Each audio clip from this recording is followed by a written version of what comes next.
Welcome back to V-Roll. It is Saturday. Stack or sell? Let's get into that in just a minute here, but before that, maybe you get a chance of getting into this here. The Glaring Articuno tin from Crown Zenith, 2 3-pack blisters from Stellar Crown, and a Pokemon Mystery Prize. Now, I have these 4 prizes going out to 4 lucky winners. All you got to do is like, comment, and subscribe. Hit that notification bell because I post 7 days a week. Specifically, you need to leave that comment. That's the most important part, but not just here. You need an additional comment on this video right there. That's the one. All right. I also put that in the link in the description down below. So go ahead and click over there after we're done with today on the sell or stack or sell Saturday's topic here.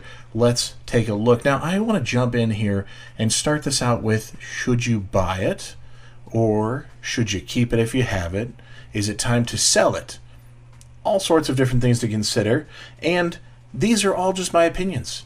You do not have to take this opinion as gold. You do not have to believe the opinion. In fact, if you disagree with it, I would like to know why. So let me know down below. That would actually be a nice conversation to have. Not because, hey, I'm dumb and I'm wrong, so there you go, you just got to tell me that, but just a real conversation of why you think that is not worthwhile. Now, I am looking at this from a standpoint of investing long-term. If you're going to be investing long-term, it's surprising how many Sword and Shield era products are still a worthwhile pickup.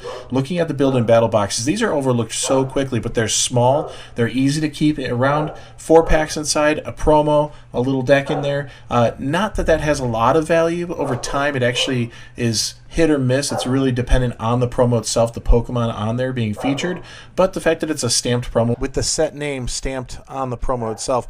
16 bucks, not too bad to get this. They normally retail for 20, so this far after Sword and Shield era, and specifically Silver Tempest itself, it's kind of nice to see that this is still under that MSRP, so decent pickup if you like the set especially, something to hold a little bit longer term. You're not going to see a huge return on this unless it's a set that really hits hard, so it's not going to be a massive return. If you're looking at an investment piece, it's not usually the best investment piece.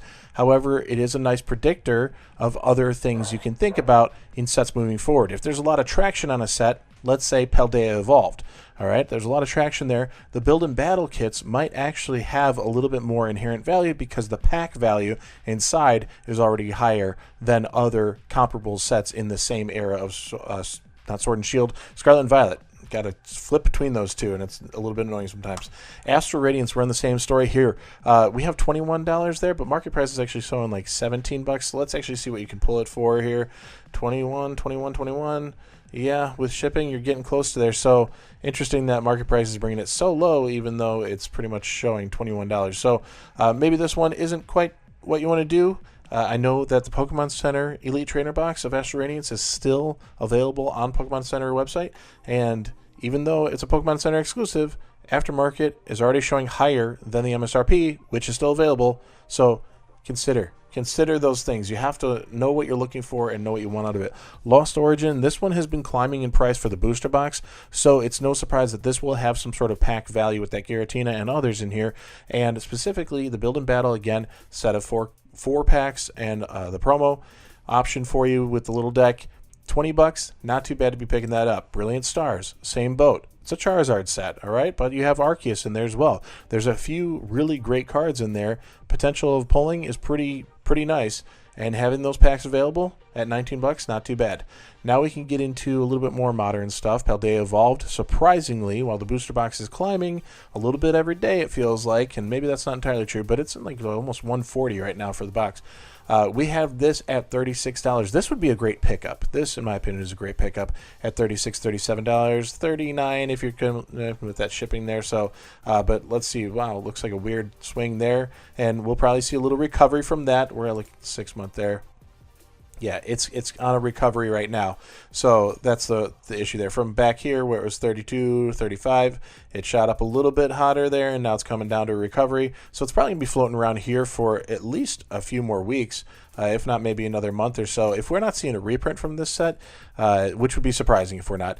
If we're not seeing a reprint, then you might want to consider picking this up a little bit more heavily here while it's working its way back up. It could be a good one to keep sealed. I know ETBs are a little bit bulkier, but for the right one, it's a good price there.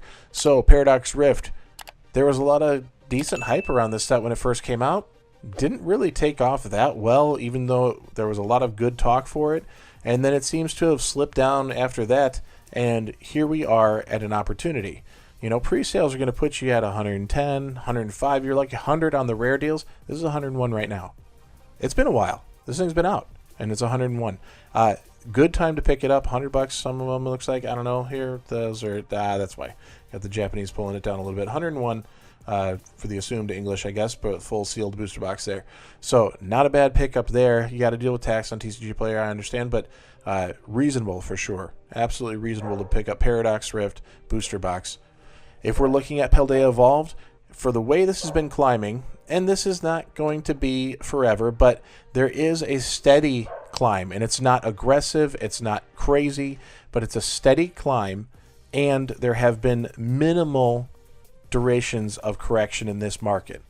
So Paldea Evolved booster box, still a worthwhile pickup at 142. This is the old Sword and Shield MSRP, if you remember correctly. We're at 162 or something like that for the MSRP on a booster box. So it actually takes a lot to get back up to that, because the market will dictate what the price is. And typically you're going into the 105, 110 on those early sales, sometimes even pre-sale, as we've seen on the channel previously with those Thirsty Thursdays. So Paldea Evolved, not a horrible pickup at 140. I don't think this is going to be the next Evolving Skies, but if we look at it in those terms there, let's say it's the next, I don't know, Chilling Reign or Fusion Strike, a little bit lower tier than Evolving Skies. Those have made significant gains, the 240 range. Okay, so if you picked it up at 140 and then in another year and a half you see it at 240, 250, you're going to feel better about it. I'm not saying that's where it's going. I'm not predicting that's where it's going to end up, but if history tells us anything, booster boxes go up over time. The better sets do well sooner, and they hold their value longer, which means they don't have the tendency of coming down. I mean, we're looking at things like Obsidian Flames that are cranking up in price. Very surprising to see on that. So moving on here, Single Strike Urshifu V-Box. I actually pulled up the Rapid Strike as well, and I just wanted to bring these up here. These are about MSRP. $25 is what you should be looking at MSRP once upon a time. However, these are Sword and Shield era packs, earlier packs even.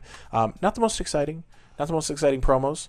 In fact, these were kind of printed pretty readily available, but they were easy to pick up for $15 at the time. And this is in an era of Pokemon and the TCG and the collector space where it was hard to get anything. These were possible. All right. So you picked it up at 15, now you're at 25. That's a $10 gain on one little box. I'm not prone to saying that these boxes, the Rapid Strike, the Single Strike, even moving into Shadow Rider Kaler XV from Chilling Reign or Ice Rider Kaler XV from Chilling Reign, I'm not saying that these are going to have massive gains, but they're holding packs that can have those gains. There's a Fusion Strike sitting in there. Is that Chilling Reign? That's Chilling Reign. Maybe a couple Chilling Reign. Maybe there's a Vivid or something. Hard to tell from here. There are sets in here that have value. You get a little bit further along looking at Hoopa V-Box.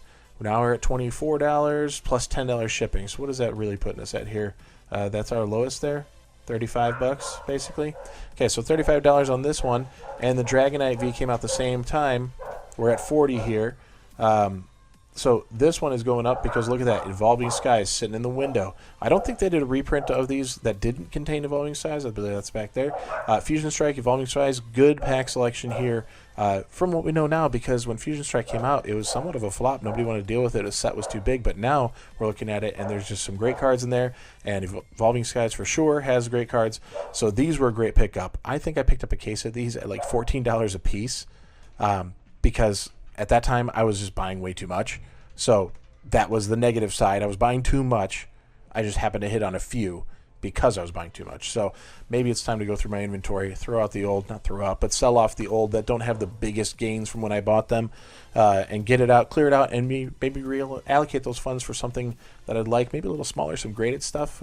My collection is just taking up too much space, so it might be something to think about. And keep in mind, they can take up space. So those would be things that you'd hold if you got them, or if you got them at a reasonable price in some sort of bundle or a sale you came across that is all legit and everything, that'd be good.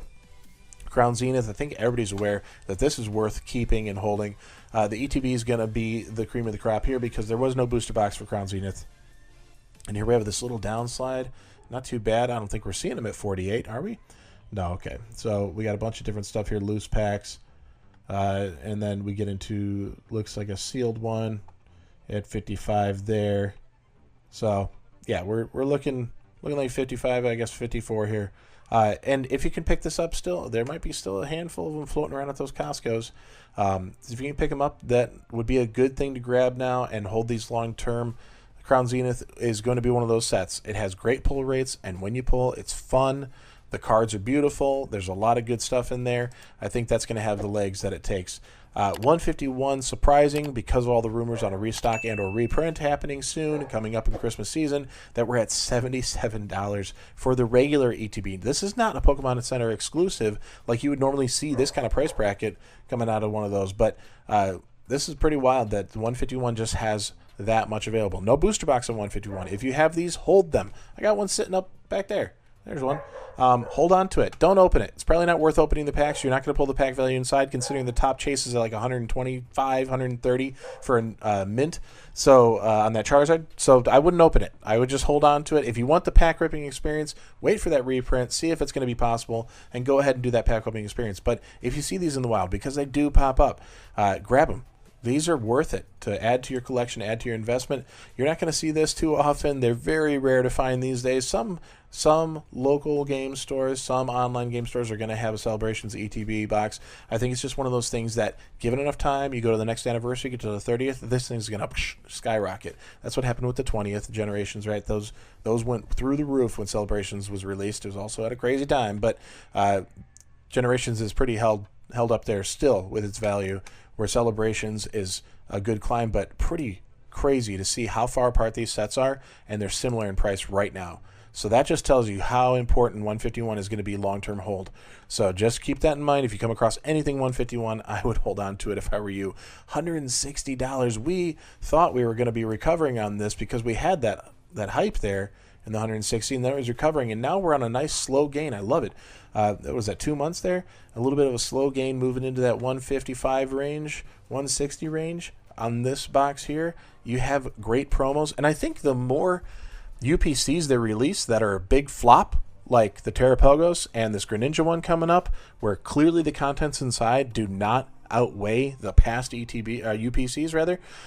If you're not going to beat those or meet them with those expectations, that's going to put more emphasis on these past boxes that are going to be jumping up in price. Believe it or not, half this price. Half this price, they were just pouring all over the internet, everywhere. You could find it. You could hit 10 of them by spitting, okay, at $80 a pop. They were so easy to find, and that's not even that long ago. What are we talking? Not even a year ago.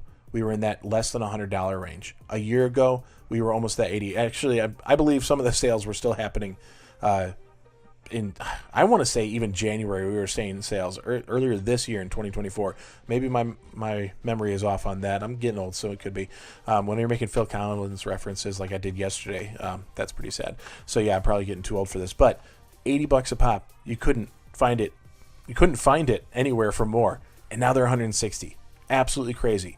I was worried. I really was, because I picked up one to open, one to keep sealed. And then I got that itch, and I was like, maybe it's going to be a good box, so I got another one to keep sealed. Then I saw it going for 80, so I got 3 more. I took the shot. Okay, that paid off. That part is not luck. That was me doing my homework, my research, and being in this hobby long enough. And that's all I want to offer on this channel. I want to offer my experience, my failures, there's a lot of them, and the few successes that I've had, and how to kind of eyeball that market and see what's going. Few things that were obvious flags to me. The promos are killer, and they're really difficult to get good ones. So there's a rarity factor on promos that are abundantly available. The rarity factor is quality, all right? You have Charizard sitting on the box. If you think Pokemon, you think 2 Pokemon in particular right off the bat, Pikachu and Charizard. Don't even dispute that. I'm serious. Anybody and everybody would be able to call that out if they know the littlest bit about Pokemon in any way. All right.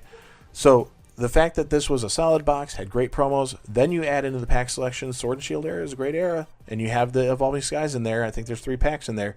You have that going on. 160 makes sense. I don't know if it's worth picking up at this. It's kind of at that point of, should you pick it up and hope we're climbing to 200? I don't know. I don't think I would take that shot right now. I think I would look at this as a learning opportunity and see what the next opportunity is. And in my opinion, it is not Terrapogos EX. It is not going to be that Greninja box, the UPC. It may be the 151 UPC, if we have anything to say about it from the Elite Trainer box. The UPC may be worth a pickup if you have that opportunity, because I don't think we're higher than like 130 right now on those. So something to think about. I want to wrap this up a little bit with just a little bit more education, market prediction, using history as a guide, all of that. Scarlet and Violet booster box. This thing was printed into oblivion. Pull rates are easy. Chase card is 30 bucks. The chase card is 30 bucks. Simple set to complete. I did it. It's one of the few master sets I have. Not because it was one that I really went after, but it's the start of an era. The first introduction of the silver borders, the first time we're without those yellow borders. There's a few landmark pieces to this, and I think we're going to see that appreciation over time. If you look at the alt arts on the Rhydon, those are actually pretty cool, the special illustration rares on those. So things to consider, but $92 for a booster box is pretty darn good no matter what set. But think about it this way. Scarlet and Violet, who cares? If you have the collection dollars, it'd be worth to pick up here just to hold long term, because not too long ago, 4 years ago, in fact, Sword and Shield was in the same boat. Coming out, nobody really cared. You know, Sword and Shield, it's not that exciting. It's a $325 box, people. Absolutely insane. Absolutely insane. Did you know this is the second most expensive booster box of the Sword and Shield era? Knowing what you know now and seeing what you've seen with all these different illustration rares and all the different things we could open up, all the different chase cards out there, everything we have going on, do you have any prediction that the Scarlet and Violet base booster box is going to be the second most valuable set on the booster box out of all of Scarlet and Violet? I don't think so. But I sure as heck know it's not going to sit at 92 forever. I sure as heck know it's going to be over 150 when this era is gone. And it may even climb up like Sword and Shield did to that $325 range. Pretty wild stuff. Something to think about. And this is it. This is our top tier in Sword and Shield. $700.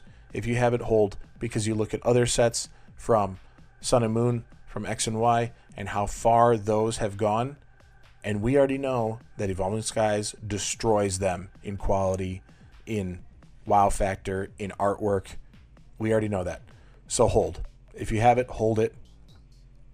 It's even debatable to say you could pick this up, and as long as you're willing to hold it, you're going to make the gain. So I don't think you're going to see a loss. Look at this, 635 here. Could have been buying at 700, and you lose to that point at 635. It feels like you're going to be doing bad there and losing $65. But now we're at 675 here. Okay. So you've recovered a little bit. You're only $25 loss from that high. So even if you bought it at its highest peak right now, you're only down by 25 bucks, and that's within a 3-month block. This thing is moving a little crazy for a time here. That low, I don't believe is a correction. I believe people are allocating their dollars, their collection dollars, to future sets, and there's been a slowdown on purchases for things like Evolving Skies. There's been a slowdown on openings because people see the value. They don't want to crack these packs so easily. But things come in waves, and I believe that Evolving Skies will have many gains to follow from here. I think this will be a $1,000 box. It could reach in that $2,000 box, but we're talking another 5-6 years before we start seeing numbers like that. So it's going to take a little bit more time now that it's really leveled out in this $700 range. I think that's a plateau for a while on Evolving Skies. They're not super hard to find, but you're going to pay for it if you find them. So things to consider. You don't have to buy these things if you have them. If you have them and you want to sell them, you can sell these things. You don't have to follow any of this advice or anything like that. But I just thought it would be interesting to kind of view it through perspective of, should you stack these up and keep them? Should you consider selling them? Is it the right time to buy, even on things that might cost a little bit more, like a Celebrations box or something? You know, like, would it be worth picking up, you know, while it's dirt cheap, knowing that this is possible? Okay, so interesting approach. I don't know if this is how I'm going to do every Saturday, but for now, sealed, sell, let's talk, right? For now, for you, let's talk about this. Galarian Articuno 10 from Crown Zenith, the 2 3-pack blisters from Stellar Crown. Go to the link in the description below so you know exactly what to do, where to go, how to do it, and for your chance to win. Outside of that, like, comment, subscribe, hit the bell. I post 7 days a week, and with that, I will see you tomorrow. Peace.